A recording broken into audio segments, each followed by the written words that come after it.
Di saat pandemi melanda negeri ini, pariwisata di Ibu Pertiwi yang kita cintai seakan mati suri. Ekonomi menurun drastis, membuat pengusaha lokal pariwisata menangis. Namun, asa ini tidak bisa mengalahkan diri kita dalam menghadapi pandemi. Kami percaya dan yakin ekonomi pariwisata akan bangkit. Para pahlawan ekonomi lokal kembali tersenyum. Setelah 1 tahun mereka bermuram diri mengatakan, kapan pandemi ini segera berakhir? Kami juga percaya negeri ini akan berjaya di sektor pariwisata kelas dunia. Dan kami, penjelajah negeri, hadir untuk membuat Ibu Pertiwi tersenyum kembali. Jelajah negeri, sekuntum senyum dari pelosok negeri.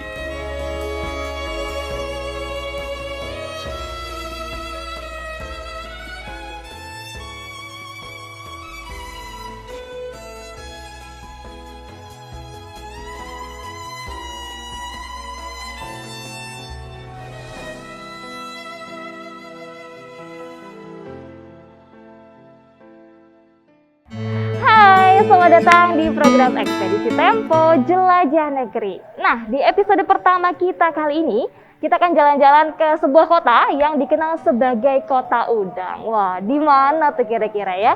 Nah, kota ini juga dikenal dengan kulinernya yang khas banget. Ada empal gentong, ada nasi jamblang, dan ada juga kuliner yang enak-enak lainnya. Gak hanya itu, ada juga pariwisata yang keren yang harus banget kita kunjungi. Nah, daripada penasaran, kita akan terus jalan aja ya. Tapi jangan lupa untuk like dulu, komen, dan juga subscribe.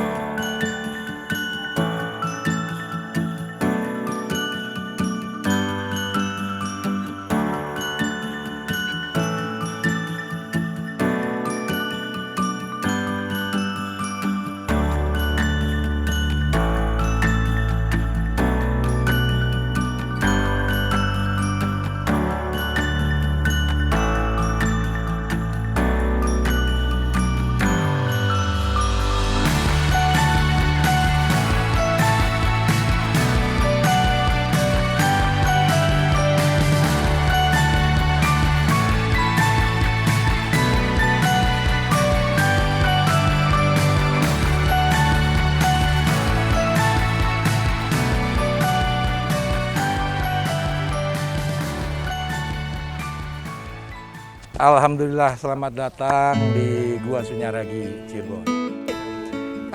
Gua Sunyaragi itu dibangun Taman Kaputren pengganti. Setelah Taman Kaputren Nurgiri Saptarengga itu berubah fungsi menjadi pemakaman setelah wafatnya Syekh Syarif Hidayatullah. Ya, tercatat ya. Setelah Taman Kaputrennya berubah fungsi menjadi pesarean yang kita kenal sekarang adalah Astana Gunung Sembung. Secara praktis, Kesultanan Cirebon tidak punya tempat bermain putra-putrinya. Makanya dicari sebuah tempat, diketemukan di Segara Amparan Jati. Segara itu sungai besar, sungai besar seperti danau. Amparan Jati karena sekelilingnya hutan jati. Jadi, Gua Sunyaragi tidak serta-merta dibangun tanpa makna kandungan filosofi. Jadi bukan hanya Sunyaragi. Semua bangunan bersejarah di tanah Jawa yang berkaitan dengan kebesaran kerajaan baik Hindu, Buddha maupun Islam itu pasti mempunyai filosofi tentang kehidupan manusia. Ya, ada banyak sekali pelajaran yang dapat kita ambil dari Danau Taman Air Goa Sunyaragi yang ada di kota Cirebon ini. Salah satunya dari filosofi goa-goa yang dibuat pendek atau rendah, ini mengajarkan kita supaya menjadi manusia yang tidak tinggi hati atau rendah hati dan bisa menjadi contoh bagi yang lainnya.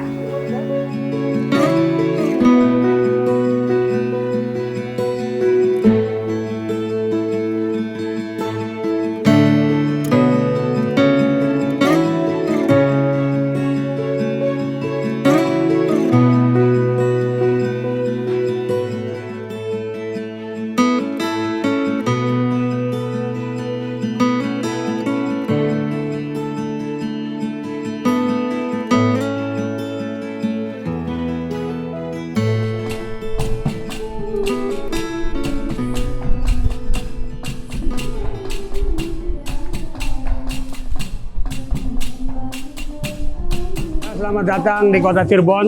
Ini adalah senian sintren, biasa berkembang di daerah pesisir pantai utara Cirebon. Senian sintren ini dulu adalah alat hiburan bagi masyarakat pesisir yang sedang menunggu para nelayannya yang sedang mencari ikan di laut. Nah, hiburannya adalah sintrenan. Sintrenan itu adalah permainan.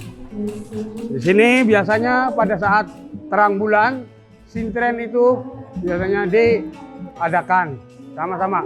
Pemainnya adalah anak-anak dan ibu-ibu.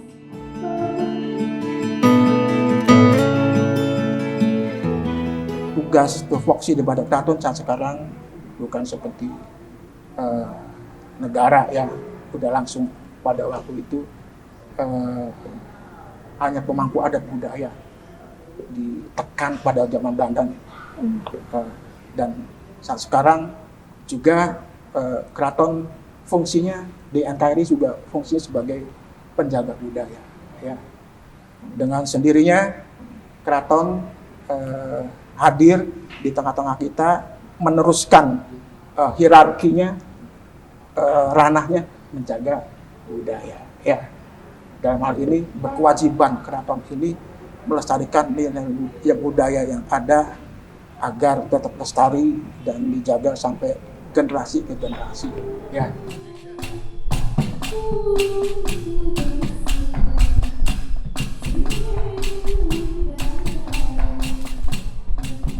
Begitu ya. Harapannya seperti apa nih dengan tadi punya cita-cita supaya anak muda atau generasi milenial nih bahasa sekarang ya Sultan tuh supaya bisa sama-sama tetap mencintai budaya kita, khususnya Kasultanan Kacirebonan, seperti apa?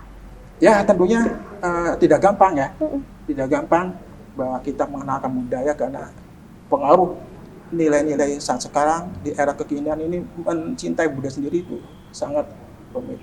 Tapi tidak ada istilah pemerintahan, kita berjuang, berikhtiar bahwa menyatakan bahwa kearifan lokal mempunyai nilai-nilai yang luhur yang kiranya bisa dilestarikan oleh generasi muda ini, karena itu merupakan suatu jati diri bangsa yang sangat dibanggakan oleh bangsa Indonesia. Jadi kami selalu berikhtiar terus mengajak kepada elemen masyarakat, keraton terbuka, buka keran ya, terbuka agar masyarakat jangan alergi pada seni budaya. Jadi sekarang alhamdulillah seni tari, seni karawitan, seni budaya dicintai oleh masyarakat. Tadi saya ngeliat sintren, terakhir saya ngeliat sintren itu waktu saya SD, pas tadi ngeliat lagi unik aja, orang dikandangin gitu, kayak kurungan ayam. Tentu banyak hal baru, walaupun saya sendiri warga kota Cirebon, belum semua hal itu dapat saya eksplor, dan dengan adanya kesempatan ini, saya bisa tahu lebih detail mengenai budaya dan kultur di kota saya sendiri. Jadi ada satu hal unik, satu orang ini diikat, lalu kemudian ditutup matanya dan dibungkus dengan kain atau dengan semacam terpal seperti itu, lalu ditidurkan dan tiba-tiba menghilang begitu saja. Itu membuat saya, wah ini luar biasa sekali gitu. Ternyata ada tari tradisional yang benar-benar ada unsur magis di dalamnya seperti itu.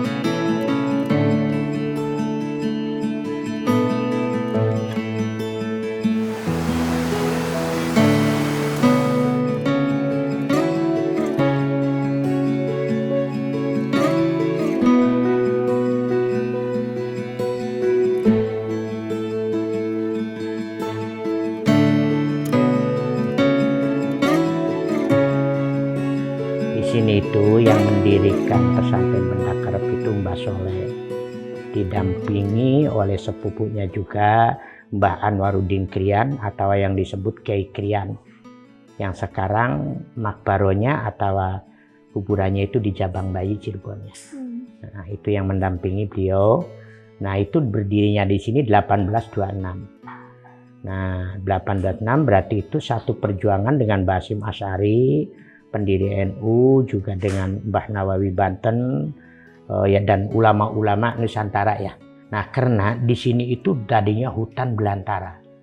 Nah, jadi kalau ada orang masuk itu hilang. Ya mungkin karena banyak apa dan lain sebagainya, saya kurang paham ya. Jadi kalau bahasa Sunda, berarti hilang ya. Nah, itu terus setelah itu diganti yaitu dengan nama benda kerep. Apa benda kerep itu? Benda itu pohon. Nah, kerep itu karena lebat, banyak ya. Kalau bahasa Jawa mungkin karena akeh itu ya. Nah, terus kerep jadinya. Betul.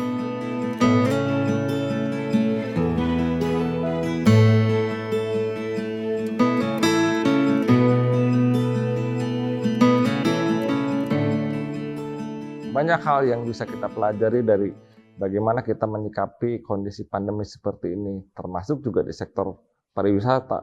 Teman-teman yang memang yang bergeliat di sektor pariwisata ini, hotel, restoran, kemudian kuliner-kuliner yang tradisional yang menjadi andalan kita, itu kita sudah bagaimana kemudian meramu supaya kita bisa tetap survive di masa awal itu kan kita tutup semua, kemudian kita buka secara terbatas, sampai kemudian kita buka saat ini sampai dengan jam 9 malam, jam 8 masih bisa makan di tempat, jam 9 dari 8 jam 9 harus bisa take away. Kemudian kita bagaimana mengedukasi mereka terkait dengan protokol kesehatan dilaksanakan, pembatasan space yang mereka sediakan, itu bagian dari upaya kita. Dan alhamdulillah walaupun memang awalnya berat, tapi ini akhirnya kemudian menjadi sebuah kebiasaan.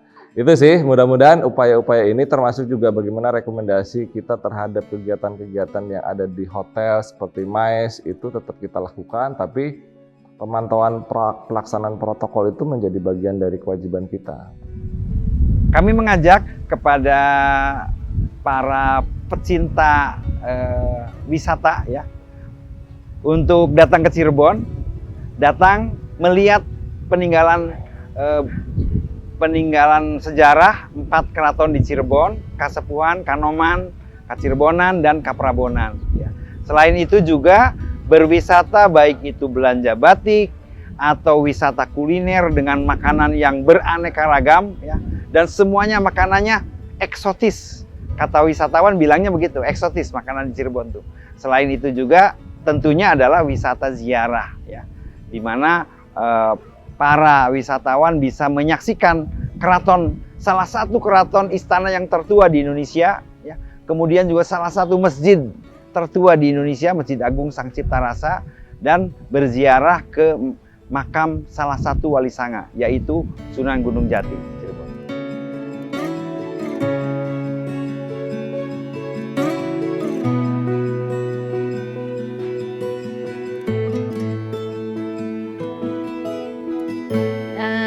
Di antara keduanya saya paling suka docang karena dia tuh ada percampuran parutan kelapa gitu, jadi gurih rasanya.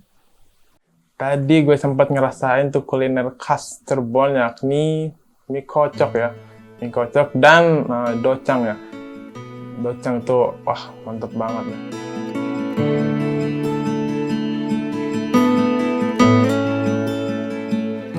Nah, jalan-jalan ke kota Cirebon, jangan lupa untuk mencicipi kuliner-kuliner khasnya. Yang sekarang saya coba adalah docang. Kayak gimana rasanya? Nah, nanti kita cicipin. Nah, tapi sebagai informasi juga, ini teman-teman yang lain juga lagi makan mie koclok ya? Atau mie kocok? Khas Cirebon. Khas Cirebon juga, ada mie kocok. Wah, kita harus cobain langsung nih, kira-kira rasanya kayak gimana ya? Oke. Cobain ya.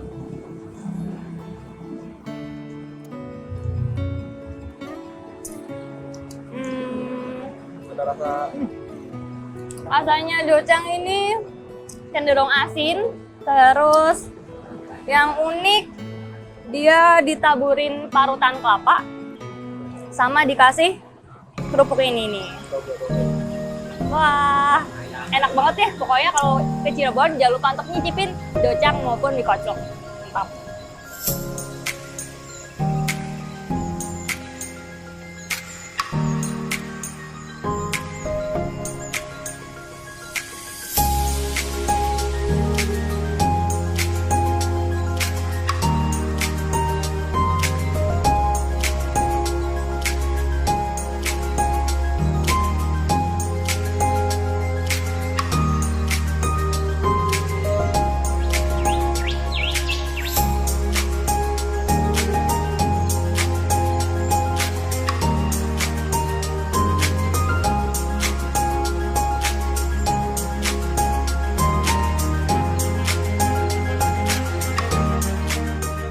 kerakyatan.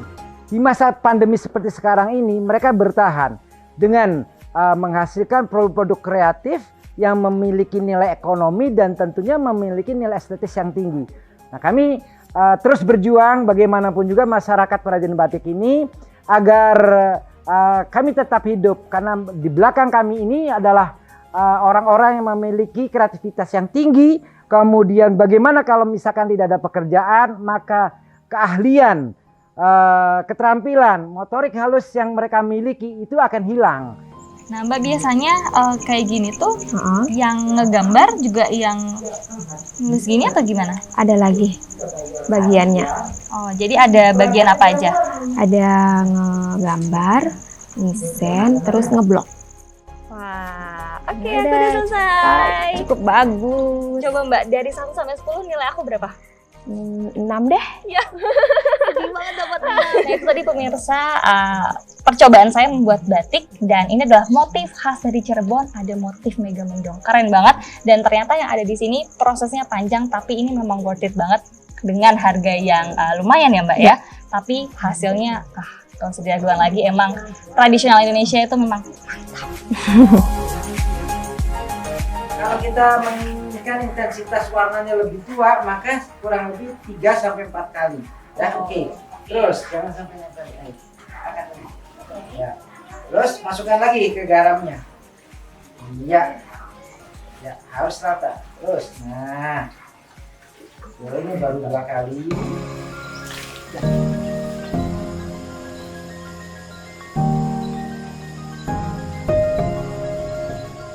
Lihat dong, warnanya keren banget. Ya.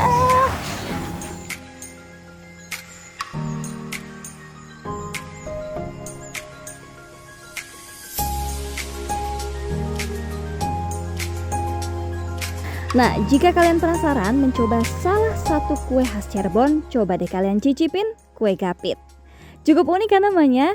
Ya, karena kue ini dibuat secara homemade berbahan dasar tepung tapioka dan menggunakan teknik dijepit dengan alat khusus yang dipanggang dengan suhu tertentu. Maaf nih Pak, susah gampang, tapi lebih ke panas sih sebenarnya. Kue ini juga mempunyai 2 varian rasa, yaitu rasa kacang dan rasa bawang.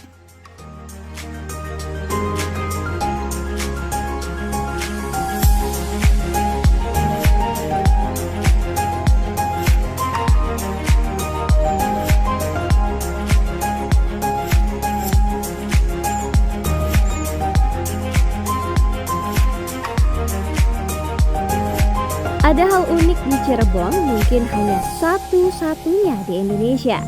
Ya, sirup pedas. Sirup yang berbahan dasar cabai ini mempunyai rasa dan sensasi yang unik tentunya. Gak sabar deh ingin merasakan sensasi minuman sirup pedas. Jadi ada satu produk di Cirebon ini, produknya sirup. Itu ada namanya sirup pedas, di mana sirup ini berbahan dasar cabai. Ya, jadi ini benar-benar unik ya. Mahakarya anak Cirebon yang luar biasa. Warga Cirebon ini kreatif sekali. Nah, ini dia yang nggak boleh banget dilewatkan kalau kita lagi jalan-jalan ke kota Cirebon. Apalagi kalau bukan empal gentong. Nah, aku milih empal gentong yang isinya campur. Ada daging, ada jeroan juga. Penasaran sih rasanya kayak gimana? Kita coba ya.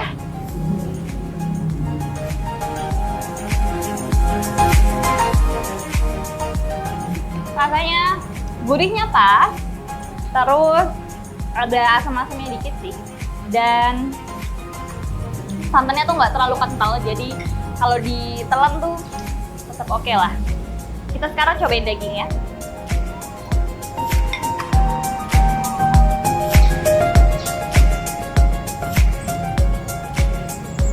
Dan dagingnya empuk banget.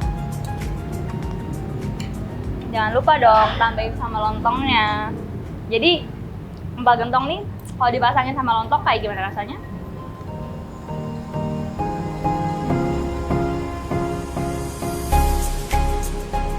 Nggak ada lawan, aduh parah banget, enak. Yuk cobain.